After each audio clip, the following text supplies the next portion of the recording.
hear that. Better run when you hear that. I said, run when you hear that. Better run when you hear that. I said, run when you hear that. I said, better bet. I said, run when you hear that. Run when you hear that. Better bet. I said,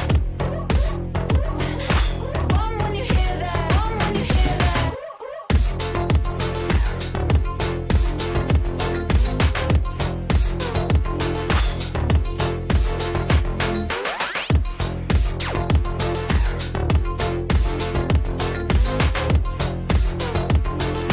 Run when you hear that. Run when you hear that.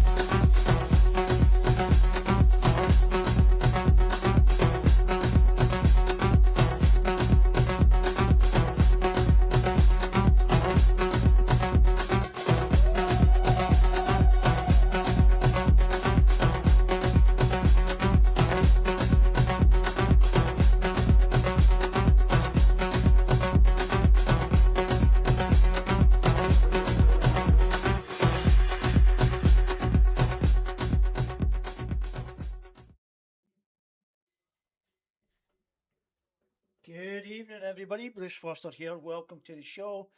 Tonight, been trying to line this one up for a few weeks, so I'm happy now that this is going ahead. And yeah, I'm really looking forward to this one. Good evening, Daz. How are we? Wee man. Nice one. All right, let's crack on and let's get the boys on. Hopefully, they're sitting here waiting and I can get them on ASAP. And let's get this underway. Fingers crossed. Let's get over to the let's go over to the page. Now, let's see. Let's call them both. Let's see if they come in. Now, this could be fun because I haven't got it on the screen, so this could be. Let's see. There we go. There you go. Somebody, oh, they've got one. Good. There's Mick. Yep. Mick, Jimmy's here too. I'm just driving, boys. I'm like 2 minutes away from home. I'll be pulling in the driveway in just a sec. No Jeez. problem, mate. Let's get And I'm the these prepared bloody one. messages. You seem to Yeah, be. so- You seem to be very much, Jimmy. Yeah, Mick, sorry. I can be tricky to get a hold of, but we can do it now. Are you guys on screen? We are. Yeah, I can see Okay. myself. That's Okay. I can't get it to work because I'm driving, but I'm here. No. That's all right. We can hear you. Terrific. Let's chat. What would you like to know? Listen, I have been given a list of questions, and you're never going to. Well, have a guess at who sent them in. Jimmy. No, Yeah, it wasn't. no, No, it no, wasn't I Jimmy. didn't send them in. No, I actually don't know. Who did send them in? Who sponsors you? Jet Pilot, Richter, there's a few names there. AJSP. Dallas. These all Dallas. Okay. Dallas, He's the one that very sent the interesting. questions in. He actually sent them to me a couple of weeks ago. Was one of his questions whether I received the gift in the mail? I did, Dallas. Thank you. I don't. Yeah, you got it, mate. Thanks, Dad. Appreciate it. Yeah. First, right, let me get the questions up. Let's go for it. Thanks for your time, anyway. So let's see what he's got. All right. So sorry, I'm just reading through them quickly. Right, before we get to his questions, quickly, each of you, just a little bit about yourselves. Mick, you go first. Been freeride jet skiing for probably since about 2011. I think I started. Yep. Back when crash industry sort of first started, and got into it then, and yeah, pretty much never stopped riding on don't ride much these days. You know, normally before the competition, I'll get out and ride a little bit before that. Just But get yeah. the cobwebs out. Yeah. But when you've been doing it as long as I have, you kind of only need, I don't know, couple, three rides, 4 rides to sort of get back in the swing of it. You don't really improve, but you can get back to where you were in a few rides. Like I can definitely say with this sport, it is one of those things like riding a bike. Once you've done endless hours of it, it is one of those things you can sort of put away for a little bit and then come back and give it a little bit of time again and find yourself very quickly. Probably quicker with this sport than compared to some of the others. So I can vouch for that. Yeah. No. So you both pretty much very much the same then, where you just kind of blow off the cobwebs and get back out again. Is that? Well, you go out quite Jimmy regularly, blows off the Jimmy? cobwebs about 6 times a week, so it's a little different. Yeah, Jimmy has a little bit too much love for the sport at times for sure. Where it is different. I came in a little bit later. I probably got a little bit more serious about the sport in about 2016 to 2017 onwards. Right. And typically, like a lot of the riders, we've all come from a dirt bike background, and Mick could probably share with you, we both raced dirt bikes at a national level in Australia, and had our fair share of highs and lows through it, you could say. And then when we got introduced to Freeride, the main thing that was for me was just the injuries, being able to go and push the sport as we have and make the mistakes that we've had, and then not be forced to go to hospital and spend big amount of time in the meat wagon. So for us, but you have done that a few times, Jimmy. Just that. And I have. And as much. So if you're thinking about getting into Freeride, don't think it's that safe. No, especially some of these new guys coming up that are just absolutely sending it. They, it still does hurt. Question: how do you deal with the new upcoming riders? Because there's quite a few coming through now. Definitely. You guys have been involved in it a lot longer than you've been competing in it since what did you say, 2011, 2016? Yeah, first competition was 2012. 2012 was the first time going overseas to do around like some of the world tour was 2012. So it's a long time. Yeah. Yeah. So I've only been interested in it since the SCX event kicked off post-COVID. So we're talking only the 4th year now that I've been there, and I've seen a big difference. Like I've seen you guys have been competing each year that I've been there, but the new guys have just came up, especially the last 12 months. Yeah, it is definitely sort of from where I'm standing. It's definitely much more exciting to see that there is some fresh blood coming through. Before COVID and then after COVID, it was a lot of similar faces, but I do feel now a lot of people on a global basis typically don't probably understand the coastline that we have on the majority around Australia. And because of that, that's one of the reasons why I think it's sort of been kept a little bit on the lull, and the sport hasn't got a huge amount of momentum, not as much as probably what it has the last few years. But it's interesting. We like to say that this is all new and that there's big numbers in the sport and it's growing again. But the truth is, early in the piece, around sort of 2012 to 2014, the older generation before my time, like Butch Frengel, Stewie Player One, that generation started an event in Sydney, which was called the Rip and Ride, which literally just originated with a bunch of mates on the beach, barbecuing, riding and enjoying the day. And then it sort of snowballed into this really big sport. And then due to COVID, which everyone sort of got their end of it into a degree. And I guess now the Freeride is starting to get some momentum again and starting to find its way back. But how to deal with these young guys? Well, give them a job. Right? That's the only way. Give them a job. No. I guess the danger. Well, not the danger, but I guess are you guys kind of thinking, oh well, it's time to just pass the baton, or do you see that more as a challenge? Yeah, definitely. The way I sort of see it at the minute, and I guess I'm speaking for both of us now, Mick. The older generation understands things in this sport that I don't even know how to really do properly. And I guess you could say our Freeride ancestors have written the ruling for the way that our events are put together with the judging. the older generation are the ones that have always set the rules, and then having the younger generation below us come through, who's also super keen in pushing it as well, is creating a realm for everybody in it. And then seeing the event that just took place, the Sunshine Coast Freeride, and the amount of new up-and-coming riders, a lot of young guys from the coast especially, it's pretty exciting to see for sure. Definitely. Yeah. Definitely. And for me, like, I touch on two things, like how you deal with the younger guys. Simply, I don't deal with them with how big they go and how crazy they I go know. and some of the tricks they're doing. They're all fucking good now. So you're looking at what some people are doing on like Instagram and some of the reels and stuff like that. I don't deal with that. No, I don't do that. As far as the competition, like Jimmy was saying, is a bit more the old school and just knowing how the competition runs.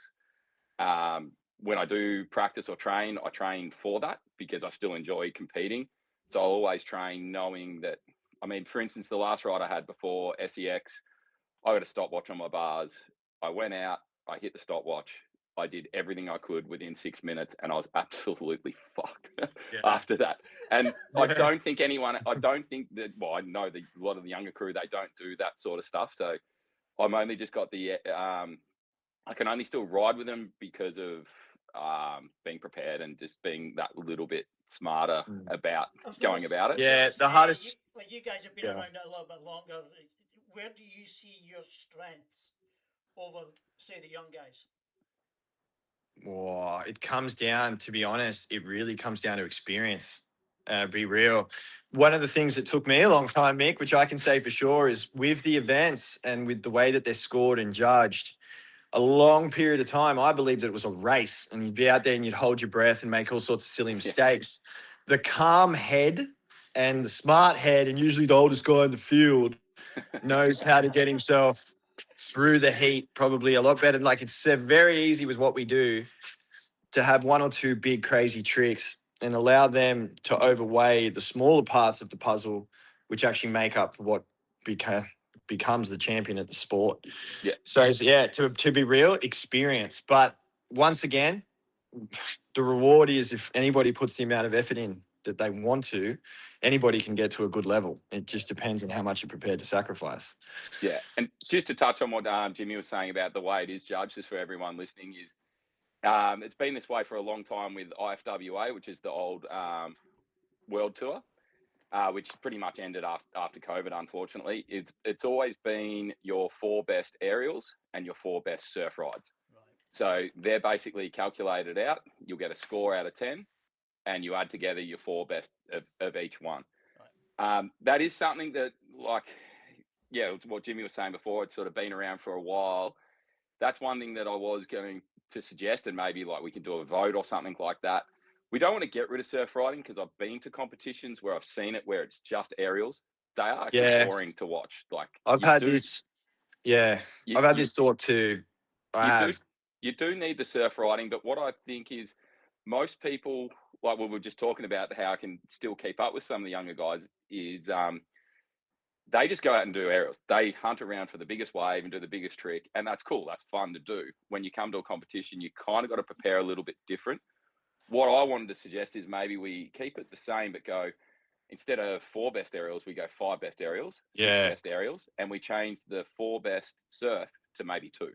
Yeah, that would be pretty sick. We're skewing it because it really should be. It shouldn't be even. It just has been the whole time. The evolution of the sport is sort of leading that direction too. Like, we talk about these young guys that are coming up, and that's exactly the technique that they use to ride. I agree with you, Mick. They're looking for the biggest and bravest maneuvers. And I see, like, the surf riding's cool because I've seen in years past, majority of the skis were super jets. Expecting guys to go out and do big aerials on them then was a little bit different to probably what it is now with the amount of aftermarket hull that there is out there. Just a little bit. Maybe double the horsepower, a bit more. Yeah, it is. It is triple even. It could even be triple. It is. But yeah, to be real, to help with it is we need more events. Mick, you've always said that one of the best ways to sort of gather any type of momentum in sport has always been competition. And when we have put the competitions together, you soon learn about these amazing young riders and what they're capable of. And what we saw at the Sunshine Coast Freeride this year, like, I was was breathtaking to see how many young guys and girls that were out there having a crack. Yep. Excellent. Yep. I guess, you're talking about, the young boys, the young guys, the young riders just going for the big waves. That wasn't the case quite at the Sunshine Coast, though, was it? Because it was quite challenging. It wasn't. There There was no wasn't big any waves. waves. Definitely Yeah. not. Which was There wasn't any surprising. waves. Some Like, there people was the still. tiniest odd little, window Yeah. where something would come along. And Yeah. I know that you guys were constantly looking for something that you could use. And I know Daz Keel was out there. He was kind of directing and kind of helping push people the right way because he was seeing them coming in as well. That's another one of my cheat codes. I'd look what he was doing because he had a better line of view. Yeah. He said it Yeah. in the riders' briefing. He goes, if I'm pointing to something, I can see it. He was. So he was when having there's good nothing walks as around, Be well. there. Yeah, definitely. If I was surf riding in on a wave, Yep. I'd be looking back to see whether he was pointing at anything to know whether I got to leave this crappy little wave Yeah. Yep. to get one of the aerials in. Yeah. In the It's small honestly surf. a game. It's not a race. It's a game. You have to play the game correctly in order to make it happen. But yeah, that was beautifully well done. Yeah. Very well done considering the It conditions. was. And Mick, what you were about to say then, I think you were about to say, like, seeing even in those conditions what some of these guys are doing now Yeah. on the sticks. Like, it's awesome. It is And- really good to see that. And one thing that I've said to all my mates after this event is that I've never seen before. Like, I've been all around the world competing, been to so many events. Was at Cam on a 701. Yeah, he's in shredded. small surf, held the thing absolutely wide open, into a wave and flipped it. And I said to him after, I was like, "How do you know what the wave's going to do? It's too late." And he goes, "No, I'll just do a big nose stab if it doesn't stand up." And I thought, I've never thought of that. Or never, Yeah. Yeah, dude. It's He's not- you always evolved. gotta, It's you got to kind of learn from interesting everyone. because that's kind of your thought against his thought. You're obviously the more experienced riders, but he takes a different Yeah. view on the outcome. Potentially, He's crazy. He's quite happy to just. He's quite happy to just eat it if he has to. Yeah. Yeah. It was, it's funny. It can really set the tone very quickly when the surf doesn't necessarily show up at the events. But I feel that one that we just had, we still made the most of it, what we had. And like, you got to think about, like, Mick, we talk about dedication to the sport. I'm sure that there's been multiple times that you've traveled across Europe and then presented yourself at events when there hasn't been any surf whatsoever. It honestly, it's never probably been worse than Queensland. Yeah. Well, Yeah. You know, the other time that was really flat. Yeah. The other time that was that bad was the last IFWA round that was in Queensland in 2015. It was probably about the same. Yeah, dude. I remember that. No, I can remember it. And it was like a spit in the car park as well. Yeah, I do recall. It's interesting, while we talk about that, riders from different areas, when we were taught like the early stages of rip and ride and when I was first entering into the sport, each sort of state had a sort of reputable group of riders. And when I was coming up, the group that was its most prominent was in Melbourne, which was the likes of Joel Barry, Brian Savage, Mick Anthony, Mitch Young, Jay Styles, Nick Barton. And what had happened, like if you hit rewind and you go back to those days, I don't even know if we had Instagram then. It might have been MySpace and Facebook. I don't know. But Yeah. whatever. Bebo. Right? I'm not that old. Probably Bebo. I don't know what it was, MySpace right? or Bebo, was it? I don't know. But that was really, for guys that were new to the sport, all right, you knew about the other riders that were out there and you were hanging to see the new feed and see what was happening in other states. And I'd love to see it get back to that point where at one point in time, we had a good bunch of riders in Sydney, which were working out of Wollongong. There was a good bunch of riders on the Gold Coast, Sunshine Coast. There was guys even further north. To be able to see each state sort of really get some ground again and get some more riding happening in the areas where we can do it in those states would be awesome. Yeah. I'd love to see that. Yeah. Which also think competitions would be good if we could do a couple more in different states and then maybe link up a series, I think would be super beneficial for the sport. What do you see potentially the barriers at the moment for making that happen? Now it is incredibly difficult because the source of knowledge in able to accumulate a good ski, be able to build a good ski, understand how to maintain a good ski, there's too many variables. In order for this to work, which is sort of the way it's worked forever, is it's a buddy system. Usually you have a friend who introduces you and he goes, you need to go and get the ski, and then he's got a friend, and then it just sort of becomes a downhill effect of getting more and more people involved with it. But in order to grow the sport, it is an action sport. It is an extreme sport. There are injuries that can happen, and people that are taking the risks and want to buy expensive equipment need a reason to use it. And that's buy why I from think Blackwood Custom Jet Skis if you want to buy. I didn't want to say it out loud. I Well, wasn't going to say it out loud, but pretty much You're the getting a more backhander events. there, Mick. You're getting a little backhand payment there. Yeah, seeing Jimmy exactly. helps me out. It's all Yeah. right. Mick gets his pound of flesh. The truth is, if we could have a few more events and seeing a few more of the older players come back, like we were really lucky this year that we had Butch Frengel, who was the owner of the Rip and Ride event, which I still put as probably one of the most prestigious events globally. He showed some interest in. He was at the Sunshine Coast with his son doing some riding, and he's the next guy that I'm going to talk to. If he's watching this now, he's going to have to expect a phone call about trying to make things happen in Sydney again. I think Sorry, you've got even- I think there is some interest out there. You know, the guys down in like Ryan and Joel, and I'm pretty sure they'd jump on board in Victoria. Yourself, obviously, Mick. Queensland, we know there's plenty of interest up here. Like you said, New South Wales would probably be the other one, and then obviously there's like out west would be great, but it's a difficult one because of geography. Yeah. I Well, mean, we definitely do need like some, like if you're talking about growing the sport, we do need more events. yeah. I've sort of seen it when the sport's grown.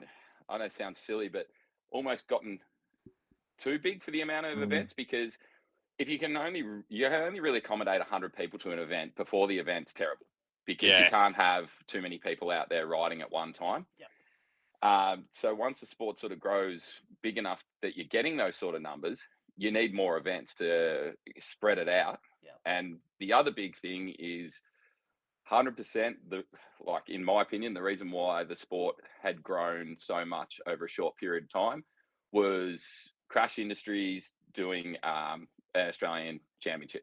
Yeah. You know, doing a 3-round Australian championship. They did, which actually worked really well, in my opinion. They tacked on to other events. So we had, the day before Rip and Ride, there was the old Queensland event, they had it there, and then a standalone event in Victoria.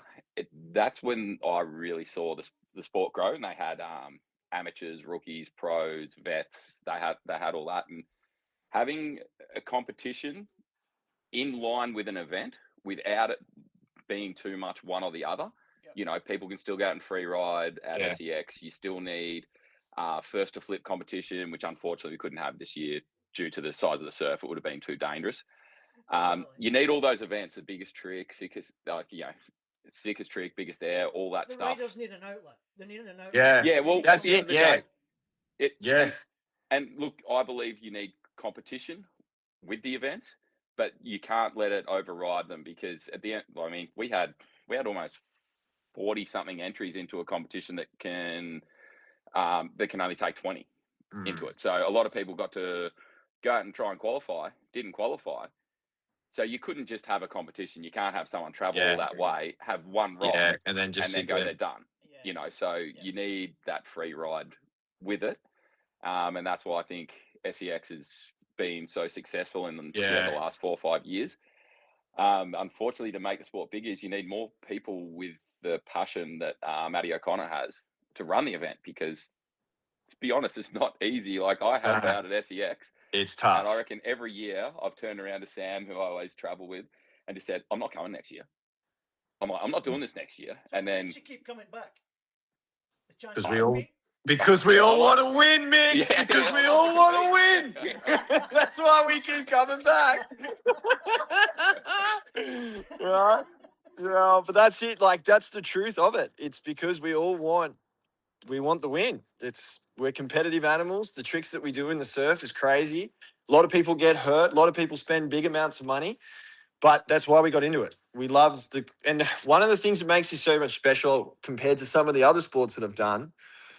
I watched a professional surfing event take place in Hawaii once, and I watched everybody at the beach be incredibly competitive with one another, but still like family, like they're still very friendly. Then as soon as the event was over, everybody wants to hang out, party, and have a great time. That is one of the things about this sport that I find, super valuable, because if we don't help one another, it just doesn't happen.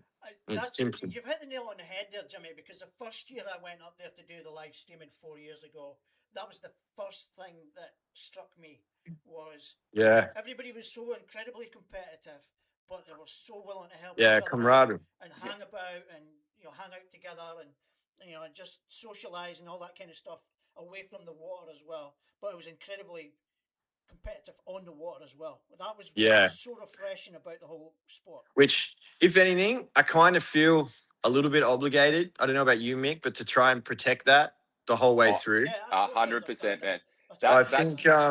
I think without that, I don't know how far the sport would get. It took me a lot of years to figure that out. When you come from a dirt bike background and you're struggling to make ends meet to go racing, you can see a lot of things in people you may not necessarily like. But with that, like, it's fun. Competing in this is fun. When I used to have to race dirt bikes, man, I used to shit the bed, right?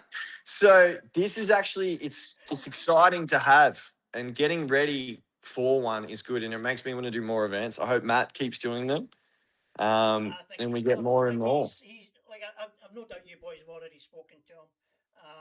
I think he's ready to go for next year as well. If you could do next year's competition next week, I think you would. Yeah, we would. I'd do it tomorrow. I'd load up now.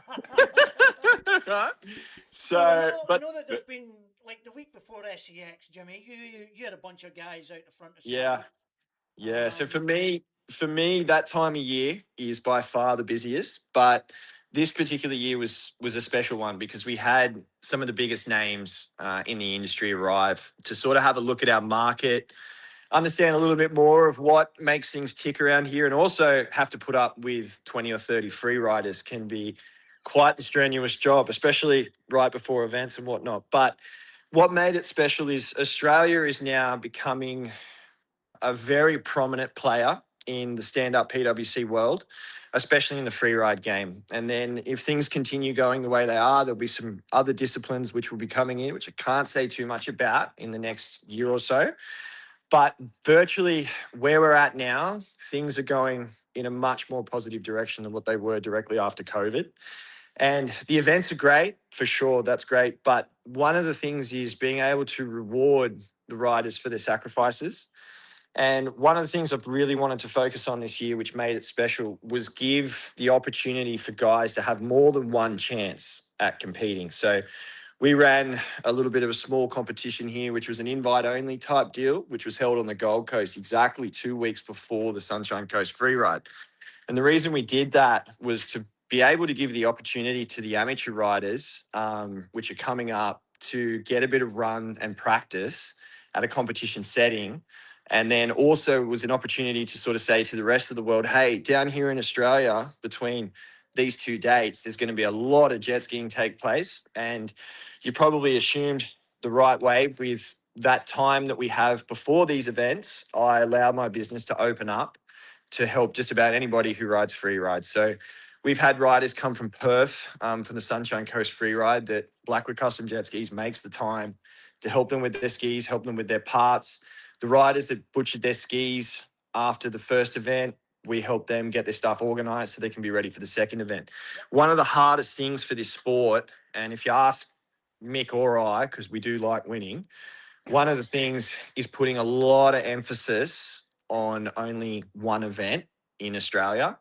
So it's different for us because I think we're a bit older and patient, but when we've got a list of young and hungry riders that are begging to get out there and show what they're made of, one event isn't quite enough, and it doesn't give them the chance to actually show what they're made of. So what made this year special is we had Dennis Runick from Richter RRP. He's the managing director. And then we also had Mark Gomez, which is 5-time world IFWA champion. He's been world champion flatwater freestyle. So by having those guys here, they got to have a bit more of a look at the way things are structured and sort of the divine plan that I'd love to see things go with the sport here.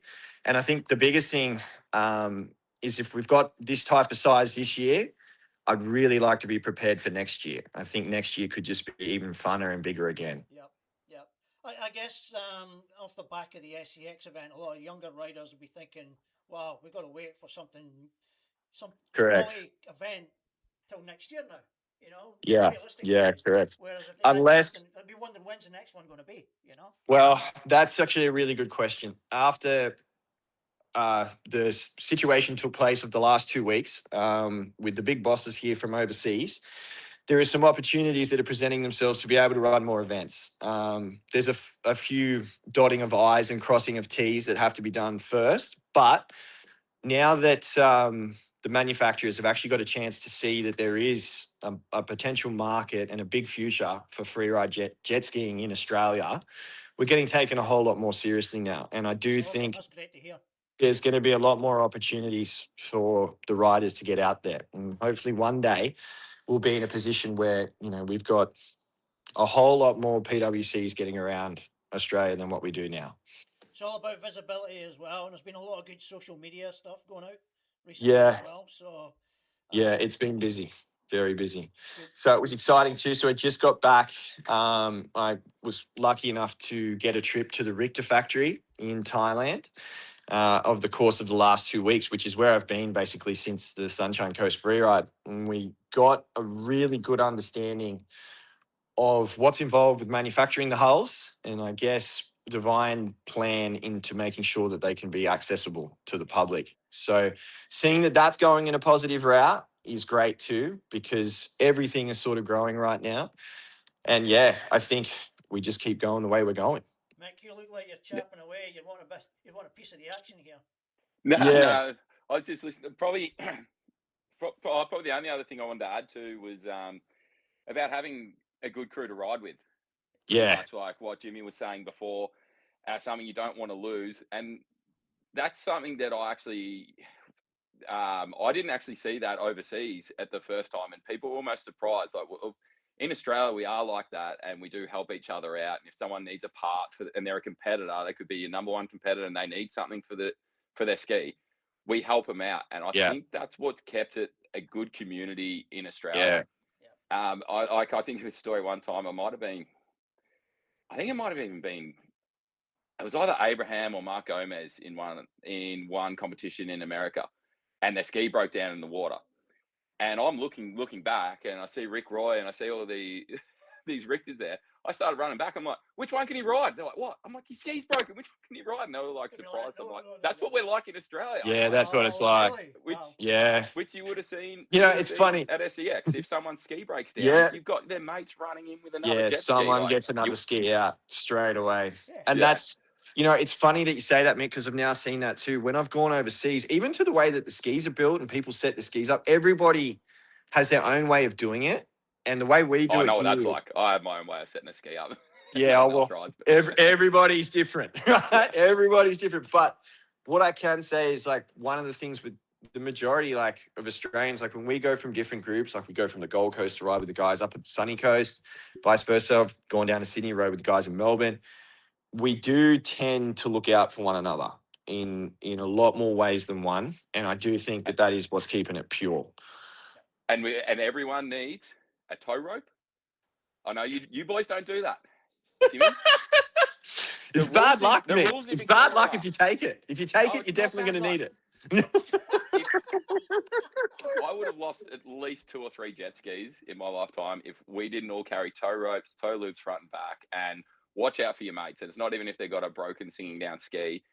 They could be knocked out in the water or something like that. I noticed at the weekend at the SEX, there was a couple of guys were swimming out to try and help get a ski back. Yeah, that's because the people in the water didn't have tow ropes to tow them back in. Come on. Yeah, that would be why.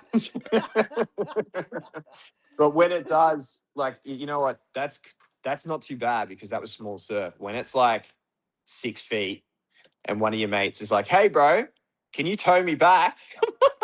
Okay. They weren't exactly. You just wait for that 6 foot to push him in a little further till it comes to whitewash and you hook him up. Listen, Okay, bro. Those waves were not 6 feet a couple of weeks before the SEX event. Nah, There's a nah. few 6 It inches, is. but yeah. It's the key to success in this, I believe, is eternal vigilance. The more effort put into making any situation bad is the best way to go. And being prepared for this sport is a no-brainer. And anybody who rides, definitely, like a couple of weeks before the SEX, I saw some of the footage. That was absolutely crazy. The way the waves were there, and there was no break in between them. yeah, it is. Stradbroke Island, where we do a lot of the riding on the Gold Coast, has got quite the reputation for tossing out riders and people getting hurt, skis being sunk, you name it. It is not for the faint-hearted. No. But it's good to see the Gold Coast, especially because that's my hometown, getting so many stand-up skis happening again. It's great. It's really good. The next summer, I'm assuming, is going to be awesome up here. I'd love to have you up here for some riding too, Mick, for sure. I come out of retirement a week or two before competition. Yeah. For the SEX. That's what you do. That's what you do, Mick. And we love you for it, mate. I do. Even though he says he's not going to come back next year. Yeah. He'll be there. I only say that when I've got the shit. No, awesome. Well, very, very good. Let's ask. I'll answer. I'll get these questions. A couple of questions from Dallas for you. Okay. At what point did you realise it wasn't just a hobby anymore? Wow. For me, after I got, sorry to bring it up, Mick, but after I finished like really close to you in the Australian title, after my first year I won the amateurs, which I didn't think that was going to happen. Then the next year I got to go in the pros. You, Mitch, I think Mitch might have even won that year with the barrel roll re-entry. It was you, Ryan, and somewhere I was in the end of it.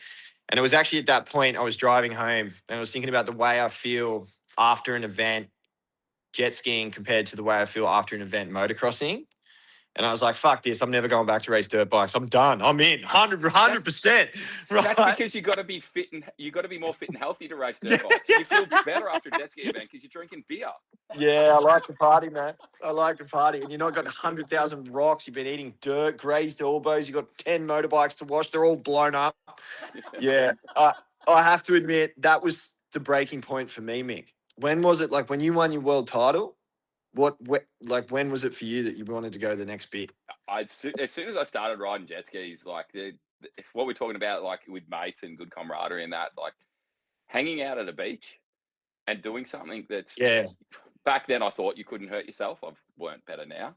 Yeah. But doing an extreme sport where you don't seem to hurt yourself and you're hanging out at the beach with your mates, and I'm like, it was straight away. You can't really ask for much more realistically than that. You know, it's funny. Like I also noticed, like when I was racing dirt bikes, I liked things a certain way, like my bike dark and certain things like that. But then when you go to the beach and you start seeing all these fluoro colors, I actually like that. I would never have my motorbike look like any of the things that I ride on the water. But now I'm at the beach and that, like, I don't know why. I just think it looks cool. I only like the bright colours. Like the last light jacket I got. So I don't look like a seal. I just don't want to be eaten by that's sharks. a good. You know what? That's funny. That day that we had at Venus Bay, which is Mick's stomping ground in Melbourne, that was like perfect. Perfect weather, beers, good surf, and just a group of mates. You can't. To be honest, I sometimes even froth that a little bit more than competing. I enjoy that a little bit more. That's how we started. Like we started with like a really good bunch of people, Brent Brady, Dave McAlee, Smith Young, and the banter, having a few beers on the beach afterwards, but afterwards. Yeah. Like that was the fun part. You know, we'd sit on the beach and go, oh, we better go out and ride because we're having so much fun hanging out. Yeah, just talking shit. Yeah. You see, that's funny too. Like even, sorry. Like family man, being able to take your kids, like taking my kids to a dusty motorbike track and expecting them to watch me do lap after lap, it ain't going to happen. When we're at the beach and we're all there as a family, I don't know, it's got a different, it just hits different. Very different. I noticed that, Jimmy. There was a lot of families up there. They had their kids and that with them as well. It was actually fantastic to see. the bar was on the waterfront and looking over the beach as well. It was. Yeah. I think it was And just to a be perfect honest, mix and you know what? combination. That is what's kind of cool too. Like Mick, Ryan, Joel, the majority of the guys that are here in Australia, like we've been mates now for a long time. Like we've known each other for a Over really 10 long years. time. Yeah, man. Like holy shit. When you think about that, how fucking old are we getting? But in saying that, one of the things that I love most about it is like when the sunny coast comes around, I get to see those friends and family that I don't see very often. And like when we all get to the event, it's like we haven't had time apart. Yeah, It's if you- always a laugh. But we always get into that is- trouble. That is the worst thing about the event. And this year I was really strict on not doing this. I was actually sick this year, so it helped. But you haven't seen these mates for a year, and you go out the first night, you get there on a Thursday, you're at the pub, you drink too much, you wake up, you feel Every like year we shit, do it. and you Every go, year we do this why? shit. I've waited all year for this. I've spent so much money on my jet ski, and I've just blown it all on the first night with a hangover. Right? Oh, it's the best. It is. And then, that's very and then good. normally what happens Yeah. is we get to the last night and we're all wrecked and we just go home Yeah. and go to bed. Yeah.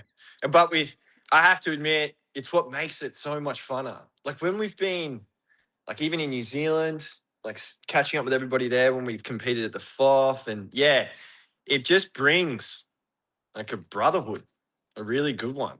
Yeah. So Yeah. yeah, but that would be as a spectator, you can actually feel that. Like, Yeah. just watching it, you can sense that right away. Or I certainly do myself. I'm pretty sure a lot of other people Thank that you. watch it feel it as well. for sure, for sure. I've got a heap of questions. I can't ask them all, but Dallas is wondering what's the first ski that you ever modified? Oh, mine was a round nose superjet. Yeah. Which was typical. Like, remember, you got one, you get footholds, you get handlebars, then you go and try and do a trick and you just cave the whole side of the ski in. And the next minute you had to learn how to fiberglass and do all the other. Yeah. That was the first one I ever modified was a round nose superjet and would have been a 98 model for sure. Would you? Yeah, mine would have been about the same. Yeah, it would have been a round nose superjet. I've never stopped modifying skis. There's no jet ski that comes out of the mold that I don't put a grinder to. Yeah. Okay. Yeah, I have to admit I'm a bit the same. We are by this point, the mods that you pull or the things that you do to, for instance, a motocross bike, I've put exhausts on them, done a lap, and I've noticed the bike's been louder, but then I've been like, has this actually made it go any better?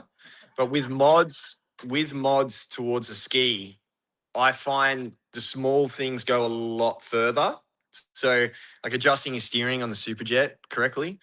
So it's got faster steering. Little things like that seem to go a lot further than some of the bolt-on. You notice a significant difference compared to what Exactly. Yeah, you do. Yeah. Definitely. Yeah. Cool. Which is why you're always chasing. Even now, we're still trying to chase. To the day you sell your ski, you're still trying to figure out ways to make it better. Okay, so let's throw back a little bit. What's the biggest change that you've seen in free riding over the years?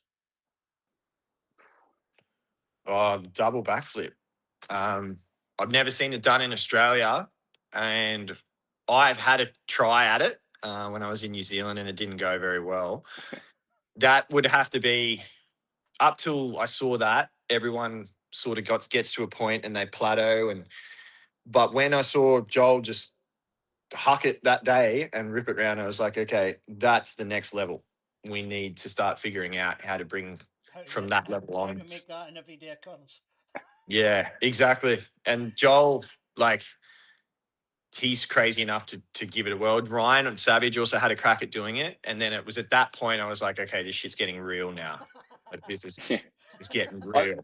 I mean, the double backflip, like it's one of those things. It's kind of like the barrel roll re-entry. It's been around for actually a long time, but it's that gnarly of a trick that it is. Yeah, that's the best way to put it. Like everyone, won't try it. Yeah, like everyone, I've tried it in the past and haven't done it. Landed upside down. Oh. I mean, probably the thing that put me off it was riding with Mitch Young when he literally took half his nose off. I think I got it on a GoPro somewhere. It was the most hideous thing I've ever seen, and plastic surgery and all that stuff. And I'm like, no, I'll pass now. It's not worth it. Yeah. If you could bring one thing back from the early days of free riding, what would it be? Whoa, now that's a good question. If Rip I and could ride. bring back yeah, dude. Yeah, bro. Rip and ride. If I could bring back anything from the early days of freeride, and yeah, it would be rip and ride. And I'd love to see the same fire then firing up again now in the future of the sport here. Yep. Because they were the golden years. And I'll just add the price of parts. Yeah, that would help too. I won't lie. That would be a big plus. I think The a lot of world's- people would agree with you on that one. You used to be able to say you built a $25,000 jet ski, and that was crazy. That's a $70,000 jet ski. Yeah, it is. It is. It is becoming, unfortunately, towards a different market. Everything's getting more. It's just the way Everything's life is. getting more. Yeah. But there are things in the pipeline that I will elaborate on later down the track that is hopefully going to help with that. But things are going to have to be very different to the way that they have been in order to make that happen, which some people may like, some people may not. But it's all sort of trial and error from here on out. But basically, if we could, to be honest, there's something that I'd love to bring back. If we could bring back something from the early eras, I would bring back the 2-stroke Superjet and put it back into sales again. And then basically the evolution of freeride always started with somebody buying a Superjet, trying to learn the tricks on it, breaking the Superjet, fixing the Superjet, buying the aftermarket parts for the Superjet, then eventually destroying the Superjet and buying an aftermarket hull. To have that same evolution take place again would be fabulous. But the problem that we have at the minute is the displacements that we need to be using in the freeride surf game need to be, believe it or not, pretty basic 2-strokes. The stuff that we use now in modern day 2-stroke engineering, the stuff we use is ancient. It's some of the oldest gear that we are just remanufacturing under different brands and whatnot and bringing them out again every year. But the truth is, with the development which has happened around 4-strokes, electricity, there are other options that we could go and venture into. I guess it's just really going to come down to who's brave enough to sort of go and venture into that type of stuff. Enough to grasp it. Yeah. And then I think once we sort of can figure that out, and I also think bringing in some coaching would be great. So when people do go and buy certain types of skis, like guys like Mick, myself, a few other, like to be able to give opportunities to some of the younger guys. So here on the coast, to be able to do some coaching work with younger guys than them and give them a role, which sort of helps them continue to go further with their free ride and then help others do their free ride and vice versa. But the biggest thing right now is the cost of everything is extreme. Yeah, definitely. Are you both finding that a lot of the new riders to the game are coming to you asking for advice? Or do you think a lot of people are Definitely just trial and error? Well, it's funny to say that because I have people that would like to purchase just a hull and then all the inventory of parts, and they want to go and build their ski themselves. Half of the fun of it is actually building the unit, and where some guys don't want to do that. They just want to pay the money. Yeah, right, to buy a car. I don't get it either. But there are people that enjoy the tinkering side of it. For us, like I just want to build it, ride it, break it, repair it, repeat until it's done, and then get it up. It's totally useless. Yeah, so it is. It's interesting, but to have the skis where they're easily accessible as a complete unit would be great too, but at an affordable price. So these types of things, yeah, we do get asked quite a bit, but it's interesting. There is also the older generation, like Butch Frengel, who's now introducing his son to the sport, which is very similar to my father rode with a group of guys in Sydney, and they all knew each other, and vice versa. The parents here with some of the younger riders that are coming up, their dads have free rode or rode jet skis earlier on. So they have enough knowledge, and the time that they can spend with their son building skis valuable. So we get a mixture of all types, but usually there's still enough knowledge getting around that people can figure it out and get most of their skis working pretty well.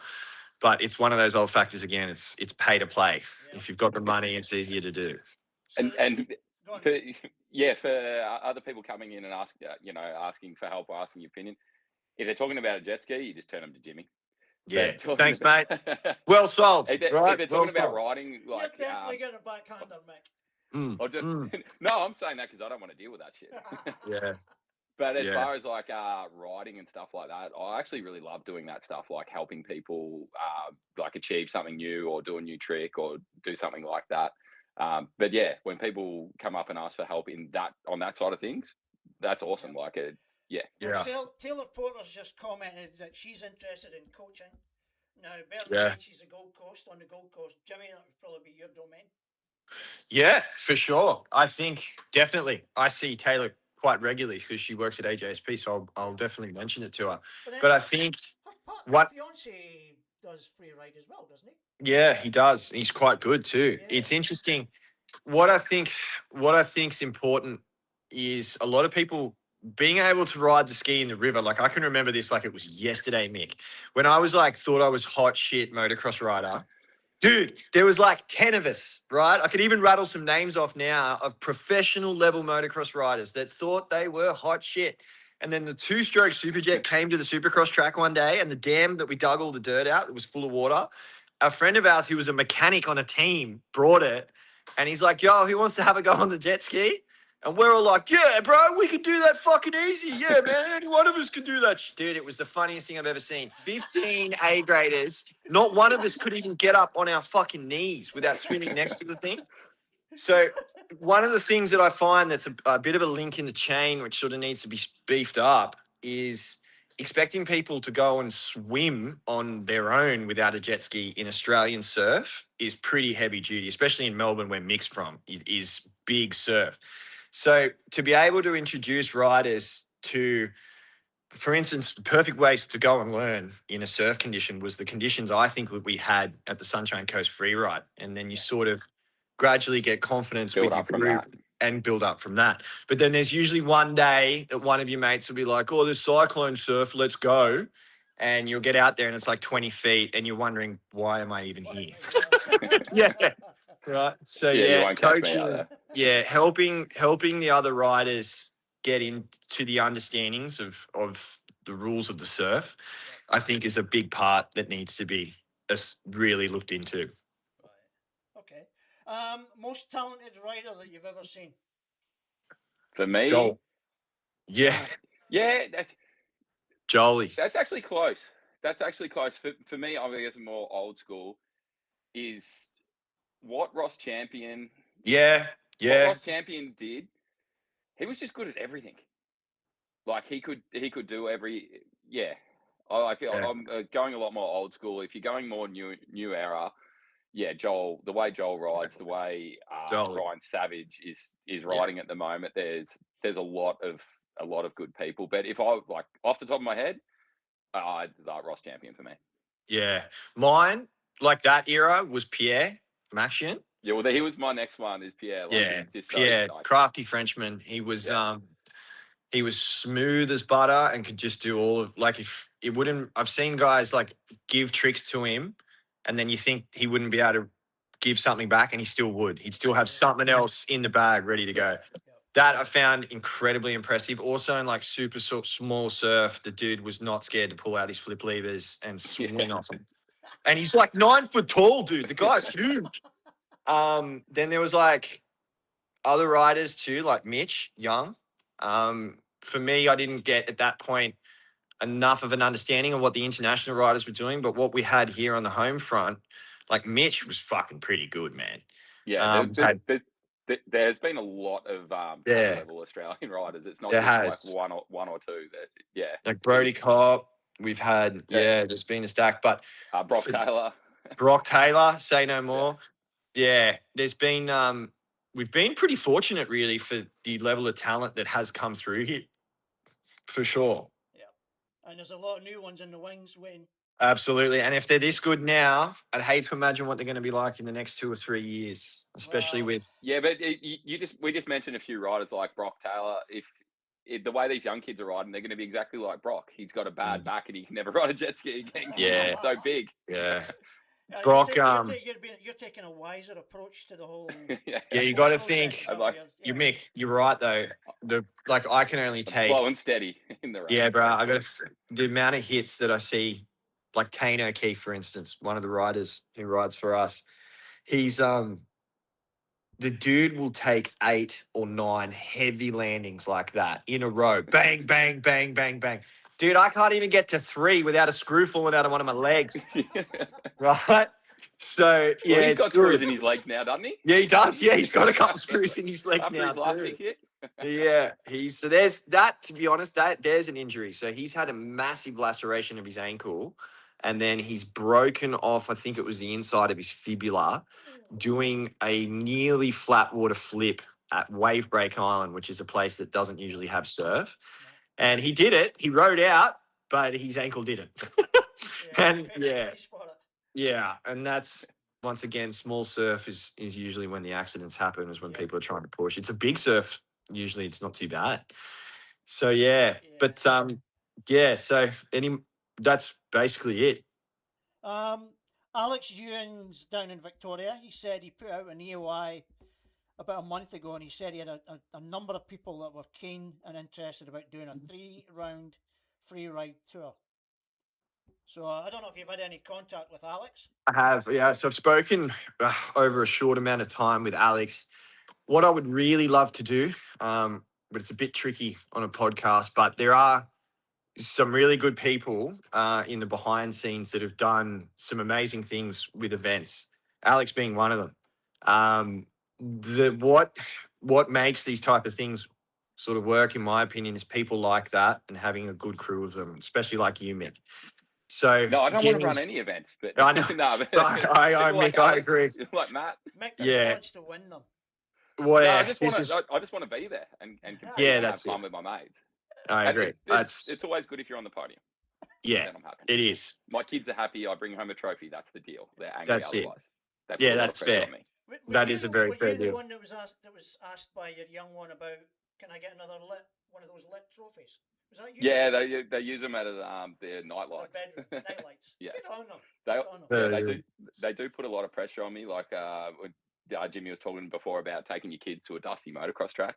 My kids just turn around to me. I still race occasionally dirt bikes, and they turn around to me and say, "Well, you're going to win, aren't you?" I'm like, "No, I'm not going to win. I'm not." Then what are we doing here, Dad? And they're just like, "Come to a jet ski event. I can do that better." Yeah, yeah. This is good. This is good. My two are still learning how to understand why we do these crazy things with jet skis, but it is coming around slowly, definitely. And you know what's funny? My kids loved the Sunny Coast. I was surprised how badly they wanted to go to that, Mick, and they enjoyed it immensely. So you've got a young family, don't you? Yeah, we do. We're getting old, Mick. Hey. Yeah. I'm not that old. I've got a newborn on the way soon. Yeah, dude. No, you're just warming up. You're just warming up. So. That's normally what you do in your 20s or 30s or something. Yeah. Okay, one more question from Dallas. What keeps you motivated? Oh, for me, I genuinely love jet skiing. So if I wasn't selling jet skis, building jet skis, let's say all of that wasn't happening, I would still be riding my jet ski every weekend. In the mornings, I like to do it. It's a place of peace for me. So I guess what keeps me motivated? Me keeps me motivated because I know how happy the sport makes me. For me these days, it's pretty easy. Ryan Savage, he's always messaging me saying, "Do you want to ride after work? Do you want to do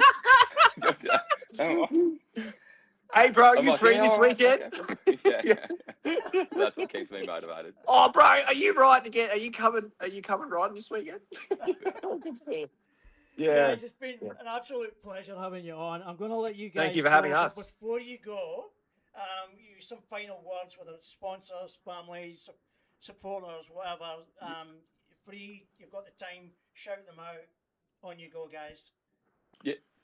Yeah, sorry. For me, a couple of things I wanted to say before it is like this last event, the sponsorship that you got through so many companies, I think really makes the event and stuff like that. Yeah, had an engine being given away. That's pretty sick, dude. Away. Like that actually really does help. And I mean, even like my main sponsor of Tigercraft. They put up contingency. He stepped up. Contingency for the top 5. And there was 2 of us in the top 5.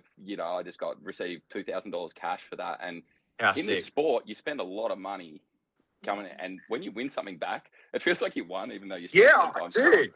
This is But- this is exactly what I'm saying is so important to the riders, is being able to just have that.